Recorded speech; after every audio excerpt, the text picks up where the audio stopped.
Hello，大家好，我係 KK，又到咗 KK 數碼頻道嘅時間啦。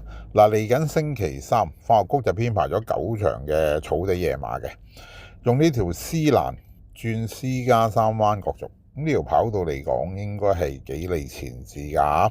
咁後追嚟講，因為個彎比較急呢，咁就唔驚會塞車嘅。如果你早段唔係留到太後啊，一定有得追嘅。跑9場啦，頭場開跑時間就6:40㗎，咁就報名我都好踴躍㗎啦。咁除咗第6同第8場呢，咁基本上場場都爆滿嘅。今次3T 有多寶㗎，250萬啦。咁另外6環彩就冇嘅，第一 MRT 有㗎，有25萬嘅。咁如果預計嚟講10蚊注獨得嘅話，就有300萬啦。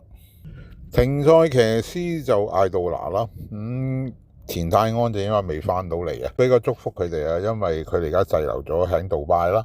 咁因為杜拜咧以前嚟講都幾安全下㗎，即係啲戰火係蔓延唔到嗰邊嘅。咁今次又唔同啦，咁變相嚟講，而家杜拜啲機場都封咗嘅。咁希望佢哋安全啦，咁就可以盡快翻嚟香港啦。咁連埋馬主啊、連馬師啲工作人員都有成幾廿人㗎，喺度祝福佢哋平平安安咁翻嚟香港啦。咁另外咧，其實最近咧咁就漫天戰火啦，咁其實用咩理由都好啦，咁就發動戰爭咧，我自己覺得都係唔啱嘅。始終嚟講咧，戰爭最後相同是兒童。家駒呢句歌詞係寫得好好嘅，其實戰爭最後都係禍延下一代㗎。祝願今次嘅戰亂呢盡快平息啊！希望2026年世界和平啊！聽到呢度撳一撳個手指公讚好先啦，建設性留言啦，訂閱未訂閱朋友記得訂閱，訂閱係唔使收費嘅，就撳個訂閱啦。然後撳埋隔離嗰個鐘仔就變到黑色，入去撳全面接收就可以噶啦。跟手就分享埋出去啊，俾多啲朋友認識小弟啊。另外廣告時候記得聽埋咯，係一個支持嚟噶。